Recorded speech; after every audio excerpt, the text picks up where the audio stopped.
Hello and welcome to the BioFit Fuzz podcast, season 2, episode 8. Last week you didn't have me. This week we don't have Kyle. Shannon, what's I'm happening? always here. I know you're the little piece, the little thing that's holding this whole podcast together. It's my podcast, and you're just We're just living in featuring it. this. Exactly. We're My just living world, it. and everyone else is just living in it. What's been happening? Not much. Busy last week with all my appointments for Meow Aliens, so hopefully we're moving in the right direction with them getting out of me eventually. Good. Still Just no hoping not like before my 30th. I was going to say still no like end date in sight for that. No, so I went for a CT last week and then had an appointment with the gynecologist, but the CT scan was not sent over, so she couldn't really do fuck all with me. So she's rescheduled for the end of this month. So I'm like, all right, grand, because I know I definitely have to get the surgery. She did say that, but it'll take 6 weeks recovery. And I was like, that's before my Mm, birthday, and I plan to have a party for my 30th. That's not going to go down well with me. yeah. And we're going to London. So I was like, oh, let's try and get past the birthday and then do it. Yeah, 100%. Aye, that would be a rough 30th, eh? Recovering from some And I pretty have to get an fucking major Adam surgery. tickets to Arsenal game. Thank you, Kyle Watson, for sorting me out with that one. Uh, Imagine being like, here's your birthday present that's in my name, but I'm in the surgery. You can't go, so you're just I know that's fucking crazy. Um, so the reason I wasn't here last week was because I was in full prep mode for going on a stag do. oh, So I left like early. I was a Friday morning. We usually record the podcast on a Thursday, and last Thursday it was just I had I like to leave everything till last minute. I think it adds to the excitement, right? It adds to the excitement. It gets you all buzzing, but I always regret it when I'm on the flight over because I'm fucking wiped. And that's what happened last week. I was so done in. I'd been up for like 28, 29 hours by the time oh, like disgusting. we got on the plane, just from like starting in the gym early on Thursday morning to actually getting on the flight on Friday morning. So I was yeah, it was not my best self. I don't know if you can hear me through the mic. Can you hear my raspiness? Raspiness. I thought that was just from the session itself. I actually gave up the sesh on Sunday after the football. We were away Friday morning till Monday night. I gave up the sesh after the football on Sunday because I've now came to the realization that my body has 2 days max in it. 2 days in a row maximum. Anything more than that, and then it's just I'm just ripping the arse out of it. So I drew a line in the sand. Didn't drink on the Monday. We were leaving Monday night. Didn't drink anything on the Monday. Checked out the hotel at 12. Flight wasn't until 7:30 at night, so we were just sitting about all day. You know, that way I got to the point I'm like, just fucking get me home. Late checkouts and late flights sound like a great idea when you book them until you're Yes. sitting around all day being like, I just want to go home. Yes. And do you know what also sounds like a good idea when you book it? An early flight going. Yeah. And then you get there and you say, the room's not ready until 3 o'clock and it's fucking 11 a.m. You're in your clothes from back home, sweating your pan in because it's scorching outside. Yeah. Dragging a suitcase about. Yes, that's the issue in it. Like we always trying to we see it as if we go early, then we'll get the most out of our money. If we leave late, we're getting the most of our money. Half When day. it, yeah, when it, and but we were just fucking pottering about in the hotel lobby for hours. Got to the airport, flight was delayed 2 hours. Oh. So yeah, I got home at like 4 a.m. Tuesday morning. The raspiness is from I'm blaming the aircon Mm-hmm. because we had it blasting the whole time we were there, and then the flight home. But back home, back to it. Raspy voice or not, still need to move. Bluey's on. You're living your best life. 100%, 100%. But yes, I'm definitely back on the straight and narrow because I've got this half marathon in 4 weeks. So no booze, no nothing. That crept up. Fucking right, it did 4 weeks on Sunday. Well, it'll be 4 weeks on the release of this podcast episode. That's mad. While you will be running the half marathon, I will be coming home from London. Fair Fair enough. I hopefully. know you were supposed to be joining us, but you didn't fancy it. If I was back running and if this was actually dealt with back in May when I first fucking went to them, but shock horror, the health system, it doesn't do things like that. Uh, I would be, because so many people were asking me recently, they're like, when are you going back running? I was like, well, whenever they take these cysts out, because every time I run, I bleed. So that ain't a fucking fine. Yeah. Not having 13.1 miles of just a trail of blood. Yeah, everyone would know Shannon was coming, like disgusting. Oh yeah. Anyway, swiftly moving on because that yeah. Well, What technically, today's topic is about bleeding, oh but I'm it bleeding for different is. reasons. Yes, it is. Quickly before we move on to that, what mad shit have you seen in social media this week? If Oh, any. well, not social media, but I watched that unknown caller thing on Netflix. How fucking wild is that? Don't give any spoilers just in I won't case. give it away, but I watched that Sunday. It is now Wednesday, and I still can't stop thinking about it. I'm I know. like, what the fuck?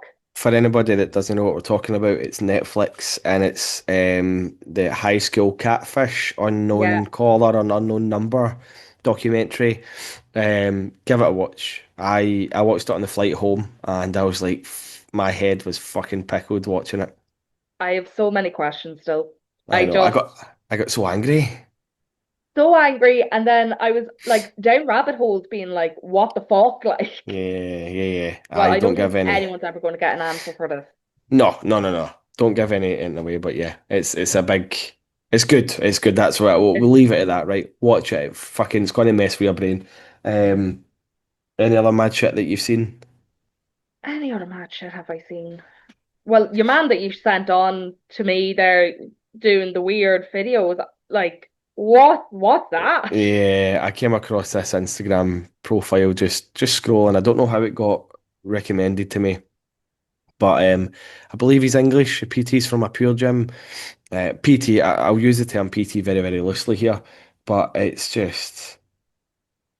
I mean, the only positive I can take from it is at least he's getting people in the gym and moving. But there is just no method to his madness. I don't know. I'm not going to put his name in because I don't want people going to his page. But some of the shit you No. see in social media is fucking wild. One thing that I have been watching actually is people's reactions to like gym injuries and things happening in the gym, like someone, failing a squat and then the spotter's not helping and stuff like that. And it really got me thinking about why it really got me thinking of the importance of quality over quantity because the amount of people, PTs, fucking just general population, your average Joe blogs that go into the gym and either try and push themselves too hard or push their clients too hard to the point of it being extremely dangerous is insane. Like, I see it every fucking day and it just completely baffles me. Yes, you want to be working hard. Yes, you want to be pushing your body to its limits, but you also need to be fucking sensible about it. Just because you're lifting, you know, 100 kilo for five squats comfortably doesn't mean to say you put 120 kilo on the bar and think you can do the fucking same. No, 100%. Something gives me the fear when I'm in the gym is when I see someone squatting and no safety's up. I'm like, you Yeah. generally, like, you might have done that weight 100 times, but what if this one time, maybe Hmm. it's just because I'm an anxious person, I'm like, what if this one time it fails and then I crumble? Yeah. Like, no, I don't want to be trapped underneath a bar. Yeah. I did once. I got trapped doing my bench. Kyle has the video somewhere because it is fucking hilarious, to be fair. But silly me, no safeties. And 40 kg came down on my neck, and it was an empty gym, so there was no one to help me. And the video was me just trying to get it off me. Now it is hilarious. I did get it off in the end, and I actually didn't hurt myself. But I see that on the regular as well with benching when I think about it. I'm like, no one put safeties up, and like, you're going to hurt Yeah. yourself. Like, if I could do that. Imagine someone that's never gone to the gym before, just going in, Yeah. knows nothing about weights, just sees the weights on the bar and goes for it. I know, 100%. If you don't have a spotter when you're squatting, even if you do have a spotter, it's probably safer that you still put the safeties up. That's only Mm. if you don't know how to, what do you call it? When you try and get yourself away from under the bar. Oh, Ditch the bar. If you don't know how to ditch the bar properly when you're doing a squat, fucking safety's on. If you've got a spot or not. When you're benching, don't put clips on the end of the bar just in case. Um, I've seen it loads of times. People rack up the bar and then they clip it, and I'm like, no, no, no. What the fuck are you doing? Like, just if you don't clip the bar and it comes down on you and you're not getting it back up, you can swing one side up. It's going to get rid of all the weights on that bar, and then it's going to fucking flip the bar up the flip. other way. So just make sure that the first side that you put down, there's no one else at the other side. Do you know what I mean? Like if you have a wall here, go that side first. Do you know? Don't go the opposite side and Rather then the than bar hit someone with a fucking. plate. Yeah, exactly, exactly. So don't put the clips on the bar when you're doing a bench. Always clip it when you're squatting, just in case you come up sideways. Um, Clip it when you're deadlifting. You don't really need to if you deadlift straight, but I I would would still probably clip clip it. anyway, Yeah, just in case, because I'd be petrified that I'd break someone's equipment and then they'd be like, oh, you have to pay mhm, for that. I'd be like, fuck. 100%. Right. So this week's topic, we're going to keep this episode Short pretty and sweet. brief, short and sweet, straight to the point. So we're going to touch on training around your cycle. Now, obviously, I don't get a cycle. Shannon also doesn't have a cycle, but we Right do know now, we some don't. right now. Yeah, right now. But we do know some shit about it. And there's a lot of dangerous advice out there about training in and around your cycle, and how your hormones are all over the place throughout your whole cycle, not just for a specific time in your cycle. It's literally And from, that's a myth. Everyone thinks that it just happens in the one week. I'm like, nah, yeah, they change daily, lads. literally from day one to day 28, your fucking hormones are all over the place, and um, your body's going to have a bit of reaction to specific things throughout your cycle as well. Some days you're going to feel like you can fucking lift a car off. Uh, you can literally deadlift a car up. Some days you're going to feel like you're struggling with a couple of pints of milk. And it's all down to what stage of your cycle you're in. Now, we're not going to go deep into stages and shit like that, right? I'll be honest, I don't know enough about it to go into it, but I know roughly when you're going to be at your weakest, when you're going to be at your strongest, when you're going to be at your hungriest, when you're going to be able to get up and move, when you're going to have your most energy. So I was thinking that we could maybe talk about something like that and how to navigate training throughout that. Does that sound all right? 100%. And to also just clarify, each woman is very different. So even though they Yes. might be in a certain stage of that cycle, doesn't necessarily mean they have to be like weaker. Some women are a lot stronger during ovulation. Some women just can't get out of bed. It actually just depends on the individual. And I Yep. think that's a blanket term that's always been thrown around, being like, this is what women need to do when they're ovulating. This is what women need to do. And I'm like, no, just do what you normally do. Like if you feel good, then do it. If you don't, Yeah. take it down a notch. 100%. So yeah, that's a very good point. Everybody is different. Everybody's body reacts differently to certain things. We are just giving you a bit of education around it. So the next time you do feel a wee bit tired, you might have an answer for it being, oh, right, I'm coming up to my period. So it's probably that. It's probably because I'm ovulating that I'm feeling a little bit more tired. I'm feeling a little bit weaker. I'm feeling a little bit more cravey than I typically do. But is that going to be the definitive answer? It's not. Because we don't fucking know unless we wire you up to all these monitors and track you on a daily and an hourly basis. So And that's why typically, there's so many good apps and stuff like that for hmm tracking your cycle as well, like hmm naturally tracking your own cycle. I obviously don't get a cycle. I'm on the mini pill. Well, I'll give you a laugh because the doctors always find this funny as well. I don't think they find it actually funny. They're kind of like, the fuck's wrong with the healthcare system? I have never actually had a period, Wow. technically, because I suffer with migraines.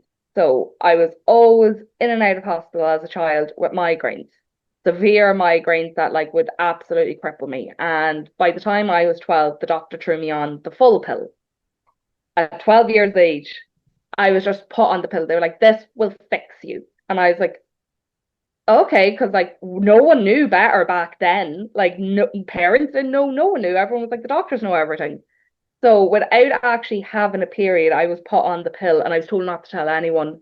at that age because my mom was like, they're all going to think you're having sex at like 12 years of age. Yeah, And I fucking was put on hell. this pill, just thrown into it, was on that for years. So like would have got like what I thought was a period, but actually it's just my body manipulating and pretending to have Hmm. one. Um, so by the time I got into my 20s, then they were like, we're actually going to change you off the full pill because it's not doing well with my like skin. It's not doing well. It was reacting to me a bit. But at the time, they just kept me on it for years because they were like, oh, this will be grand, like keep it grand. Put me on the mini pill, which is only estrogen, I think it is. I'll have to double check that one. It's only one hormone that's in it. And the doctor turned to me then and was like, you know, you've never had a period. And I was like, yes, I have. Like, I am a woman. I'm 23. They were like, no, like, technically, the periods you've been having aren't a real period. They're like produced from the pill. So I actually don't know what a period feels like, which is wild because I thought I did, but now I don't. The mini pill, however, doesn't allow you to have a period. So you just Hmm. keep taking this and you just don't get a period. It's amazing.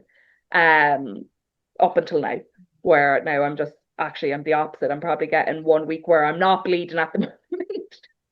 I've done the polar opposite of what women are meant to be doing. How how much do you think that's affected you, like your productive system? Reproductive Reproduction system, system and that. fucking hell. I'm obviously Oh, I still am feeling the effects of the petrified. stag do. I mean, yeah, 12 years old on the full pill, like that has obviously had some sort of effect on your reproductive system and even just like Yeah. hormonally as well. Like for you to, just you growing up essentially. Yeah, That's not fucked. regulating my hormones, not Yeah. understanding anything. Like, I do think a lot of the problems I'm having now with my ovaries could be linked to this on top of stress and Yep. all that jazz. Um, but like there was just no care back then. Like any woman I know who was put on the pill from an early age, it was either, you've got heavy periods, here's the pill. Yeah. You Yeah. have Yeah. acne, here's the pill. Without actually looking into what effects that's going to have long term. Hmm. I don't know what reproduction would look like for me. I have no idea what a life would look like if I come off the pill because I've never not been on it. Yeah. It's actually quite scary when you think of like that's what doctors used to do to a whole generation of girls. I know. I know. It's the easy way out, isn't it? It's a cop out. Yeah, Well, a band-aid. Rach Rach was on. She had the little injection, and no, the injection, the little, what do you call it? They put it Car. in your arm. Yeah, so basically put it in your Yeah. arm. She went through 2 rounds of that. I think it's like 7 years each time before it needs replaced. Mm. So she was on contraception for a long, long time.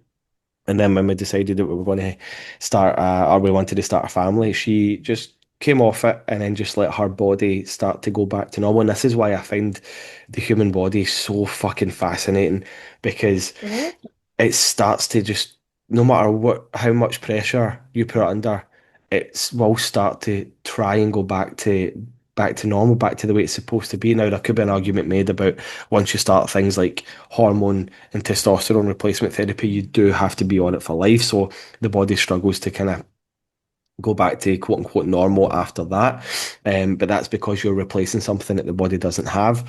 But when you take, when you are coming off of contraception, you will start to go through your cycle again. It will start to go back, and it should start to go back to normal, which I think is just fucking insane. Like our bodies are built for survival and reproduction, and it does everything it can to make sure that that's exactly what happens. What So it does. yeah, yeah, yeah. Yeah. So Rachel, like once she came off it, she started. I think it took about a year to be fully I want back to say into it's the probably about a swing. year or two. Yeah. It took about a year to get back fully into the swing of things. Hormones, mood swings, like energy levels all over the camp. But once she started tracking, using one of those apps to track it, she could understand what was happening and why, and she knew it was coming. And she's like, "Oh, here we go again," whatever. But luckily, after being on contraception for like over half your life, 17 years or something like that, we fell pregnant first time. So it just goes to show That's you, a like, lovely story. isn't it? Like, it just goes to show you how Yeah. fucking like amazing the human body is. More specifically, the female like body. Like, I am in awe of what the female body can do And and do. what it can I don't handle. think And they get enough credit, like, nah, especially mammies and that, like being able to do that kind of stuff. I'm like, that's yeah. insane that you carry, you nurture. Like, it wouldn't be for me right now, but I actually have the fear of getting pregnant. I still believe I am 14, so I should not be pregnant, even though I'm 30 in 5 weeks. Yeah. Even up at the gynecologists, I was laughing because it's part of like the pregnancy unit. Hmm. And there was all these lovely couples together. It's obviously first time pregnancy, stuff like this. Here's me in a full tracksuit with my hair in pigtails, looking like this young one that got pregnant. I was like, they're all judging me, but I'm here for this. I'm not a teen pregnancy. Oh, that is a scary thing. It's a scary, scary thing. But anyway, just quickly back to kind of what we Oh were yeah. talking about with the cycle. It's fine. Um, Typically, when would you say you are most weakest in the gym when it comes to strength training during your cycle? I would say when it is like, again, obviously I don't physically get the same kind of cycle as others, Hmm. but I would know my kind of peaks and my lows. And usually when I find my energy is a little bit lower, things are feeling a little bit heavier than usual. I'm like, right, this is around my luteal or menstrual side, like phase of it. I know I'm not doing the actual mechanics like every other one, but I'm like, this is when this part's happening. Hmm. And usually when it's around that time, I'd be like, right, as much as I hate dropping weight because like the ego don't let me do that sometimes, I'm like, I'm gonna have to bring it back a step or two Hmm. here. And just it doesn't mean I stop training because I think that's something a lot of women are told to like, don't train when it's your cycle. Don't, do yoga No, instead. And I'm like, fuck you off. can still lift weights. You just like, and I don't mean I dropped from a 10 kg dumbbell down to 2.5. Like I go Yeah. to the next one down or something, or I just Mhm. reduce the reps. Like I think people just assume when you're in that phase, you're weak. And weak means Yes. that you can't do things. And I'm like, Yeah, yeah. no. But then again, there are some women who struggle really badly at that phase, who can't physically exercise. And I'm also like, go to your doctors and fight them because you shouldn't be in that much pain if Yes, it is that 100%. phase. If you're in so much pain that you cannot train or exercise, then please go and get the help that you require because that is Get not the second normal. opinion, fight in Yeah. it. But yeah, I would agree. So what I've noticed as well, what after working with, hundreds of women over the last kind of 10 years is it's typically the week before you ovulate, that lead up to it. That's when your cravings are super high. That's when your energy's low, your sleep's disrupted, you're feeling a little bit weaker. Some women that have been training in person and stuff in the gym. Oh, why am I feeling so shite today? Why can I not lift this weight that I lifted last week? Genuine, honestly, an easy question to ask is, if you don't mind me asking, what week of your cycle you on? Oh, I'm just coming Yeah. up to it. But And some that's people that's freak out when you probably, ask. yeah. I know. Such a But yeah, nasty thing to talk about. I'm like, no, it's not. it's just that, It yeah, it's a could normal thing. happen. So the week leading up to it is usually a weakest, and then see the week after it is Peak. usually typically strongest. You're fucking. That's when you feel like you could deadlift a car. That is when you kind of want to be taking advantage of it. So it's almost like a deload week on the lead up to it, and then the week after it is you're like fucking let's go for it. Like let's use all Let's this energy. absolutely knock it out of the park. Yeah, yeah, yeah. But I mean, not like you said, not everybody has that same reaction. Sometimes people are like, I've got one of my clients just now. She's just literally the same for all 4 weeks. Like she doesn't lose it. She doesn't get stronger. It's just, it's just kind of Yeah. very samey week on week, and that's perfectly okay as well. And that could be down again to whatever contraception she may or may not be on as well. Yeah, Like that yeah. all plays a major factor into it. Hmm. Um, and I just don't think there was enough research done on all that shit back in the day. So now people Oh, are so oblivious. And then anyone can spit anything on the internet and tell you all about the cycle. And I'm like, you still see some men talking about it, God forgive me, sorry, men. And they're like, there's like three phases. I'm like, no, there's actually four. Like, I think I yeah. actually had to correct Kyle once on that. And he was like, what? And I'm like, there's like day 1 to 5, 6 to 14, round Mhm. 14's ovulations, and afterwards is 15 to 28. Like, and he was just like, right, I know nothing. I was like, yeah. But that's only in the last few years they've actually broken it down into four parts. It used to Mhm. be just three. But then that's it. We're always learning about new things Yeah. in the human body. It's an enigma. Um, so basically, how would you tailor your training in and around a typical 4 week cycle? I'll four let you week start. cycle. Yes. So Um, break it down into the phases. Now remember, you don't have to do this. This is just advice on if you do feel a little bit more tired or a little bit more fatigued in and around strength training. So go for it. Phase one. Phase one, menstrual. So usually this is kind of in and around where I would feel more tired. My energy's not great. As I said, I would actually probably still continue my workout because I am not in that much pain. Now, bear in mind with the cyst, it depends on the day with that. So I just rejig it around. But I would still continue my training. I would never stop training. Like that's just not an option.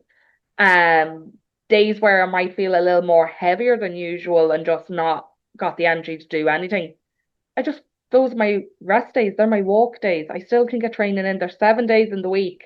You should not be in pain for the full 7 days. Do a wee bit of mobility work, maybe even at home, Nice. because obviously I'm getting older and my joints are not the way they used to be. So we got to work on that a bit. But it is absolutely fine, like to get 2 to 3 sessions done during that phase. Usually around day 6, day 14, kind of see a wee peak coming along, wee bit of energy starting to come back in. I would tend to try and push a wee bit more there. And then in between all that, you have ovulation, which is like super peak day. Like if you can sync yourself for ovulation day, fucking incredible stuff. PBs Mhm. galore. Like no one's going to stop you for that. Ovulation day is probably the best day. Like you just know it's the day that you're going to absolutely smash out of the park. And then unfortunately we go back into our kind of Yeah. lighter phases. Doesn't have to be as light as menstrual phase, but kind of just, we're not going to be hitting as many PBs as before. We're going to keep kind of workouts very steady and moderate weight. That's really Yeah. the way I'd be looking at it. But I would always keep up my nutrition throughout the whole phases. Mhm. When it comes to, say, those weaker phases, I would probably unintentionally carb load a little bit more. I would Yeah. crave a little bit more of that. But that's going to benefit me then when it does come to the peak phase Yeah. because it's, as you said, deload, fueling up. When it comes to peak, I'm going to be smashing out of the Yeah. park. But That's walking never stops. sorry, on you go. What were you saying? Oh, I'd say walking just never stops throughout any Yeah. of the phases. Like we get the steps in regardless. Good for Yeah, the movement. 100%. Very good for the movement. And you just touched on nutrition as well and the lead up to it. And I think that's something that's very, very important. This is something that I've said to some of my clients as well. So for the kind of 3 to 5 days that you are feeling really cravey, really fatigued, give yourself an extra 200 to 300 calories because not only um, are you going to be using that because your body's working fucking overtime to, oh, my light just died. Not only is your body going to be using that because it's working overtime to allow for the ovulation to happen, but it is also good, as you said, for a bit of a carb load to then utilize that afterwards to then get your PBs to then feel like you're a fucking absolute machine in the gym. So 200 to 300 calories. However, don't fill them full of shite. Don't go and fill the 300 calories with a muffin that you use them all up in one go. If you Yeah. can, be sensible about it, have a bit more pasta than normal, have a bit more rice than normal. Allow yourself a wee bit of chocolate because it's going to take the edge off the cravings. If you can fill them up with kind of lower calorie, higher volume stuff as well, berries are a fantastic thing to get involved in that. Greek yogurt with some berries. So yeah, allow yourself an extra 200 to 300 calories for the 3 to 5 days. Don't just do it because you can. Do it when you need. Yeah. And once you start tracking your cycle on an app or even Yeah. in a journal, you'll know the days then. It does take a bit of adjusting. I'll have to see myself when I come off from my surgery what the POA is there because like obviously we're going to have to readjust Hmm. with some sort of hormonal balancing and that. So whether it means coming off the pill, whether it means getting the coil, which I'm not too fond of the idea of that one. Um, but if it does mean coming off it, then I'm going to have to learn my cycle, which is a bit exciting. Maybe I can do a Yes. series on that. 100%, you 100% should. There was something else that I got distracted when my light fucking went off there that I was going to mention about the cycle.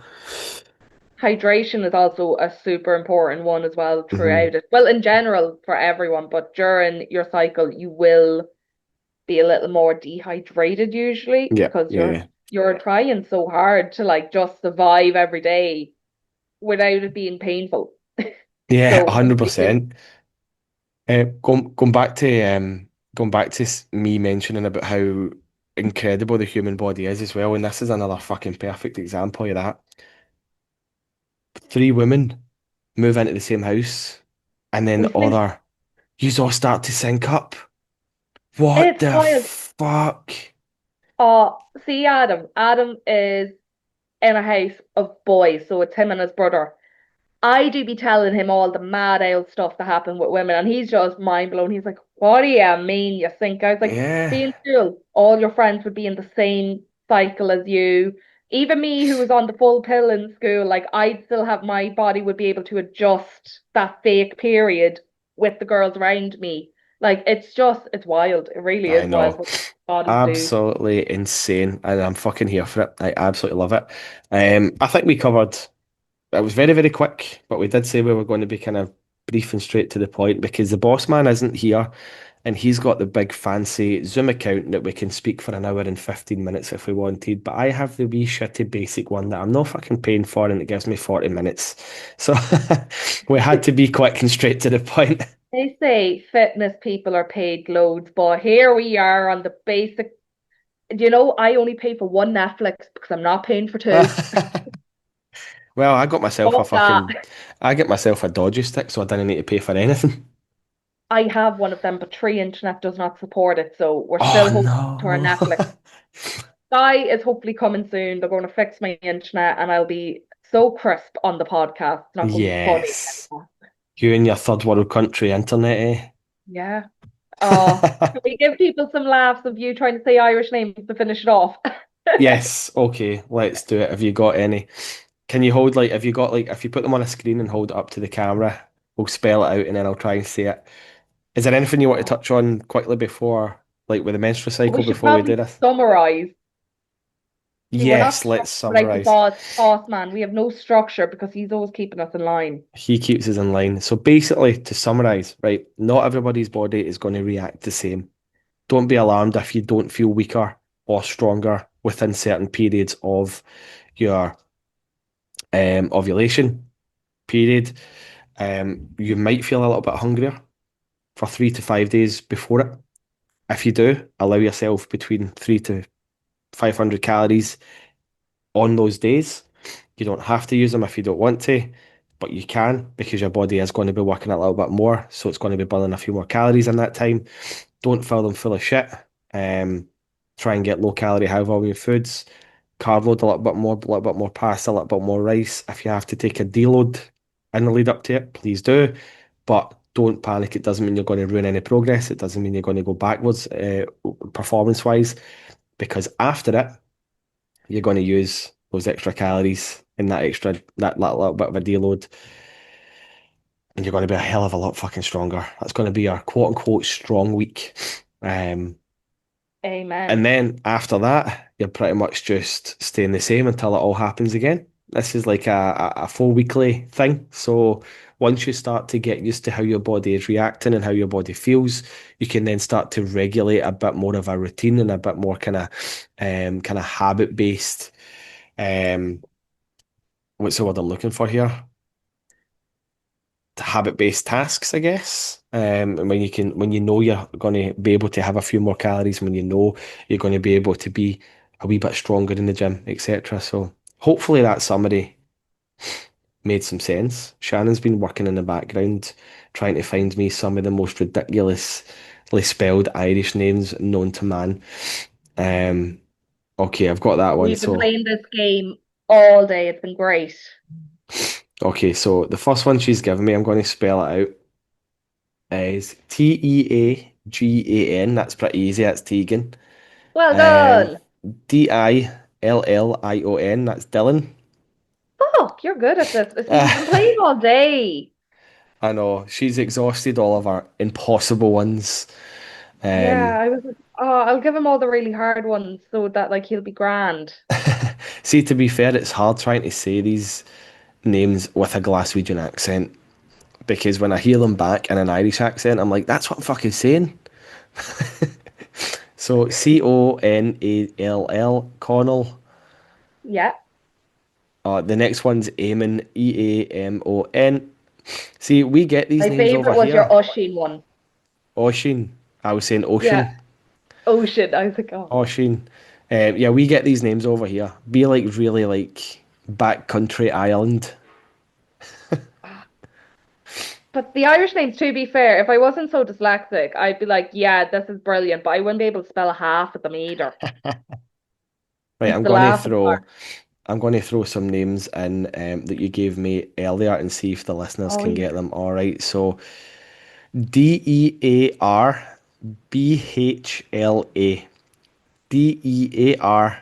Dearbhla. Shannon's told me what this is, and I still fucking don't know how to say it. You want to say it? Dearbla? Dervla? Dervla. Dervla. There you go. Dervala. Dervla. Oh, this all started because there was a girl called Grania, and you were like, is her name Granny? Yes. Grania, spelled Grainne. Grania. Technically, it's G or A Fada Inne. But we'll not get into the ins and outs because I did Foundation Irish, let's be real. What Um, was that? What was that word you said after the A? Fada. So do you know the wee dash that goes above the A? That's Ah, what it's called, yes. Fada. A I fada. can't wait for you to come to Ireland so we can just do all this nonsense all day. I've Yeah, threw two there's more in there for you. Try them right. ones. Okay, we need to be super quick because I've got a minute left. So Oh, Bronagh. Bronya. Brona. Brona. Fuck. Close. Um, Eabha. Eva. Ava. Very close Ava. though. I'm good. I'm getting there. Yeah. I'm You'll be a pro, brush. yeah. The next I'm child shall be named after an Irish person. I'm brushing up on my Irish. Right, we have less than a minute left of this recording, so let's wrap it up here. Shannon, it's been an Wrap it absolute up. pleasure. Tell everybody where they can find you. Shan_biofitness. Gary, where can they find you? Gary underscore biofitness. Thank you, Dave and Toby, for the music. Next week it will be all three of All us again, three. hopefully. We will have a topic that we'll go a wee bit deeper into. But yeah, as always, if you want to know anything, hear us talk about anything, please don't hesitate to reach out, and we'll see you all next week. Blow this one up so that Kyle is raging.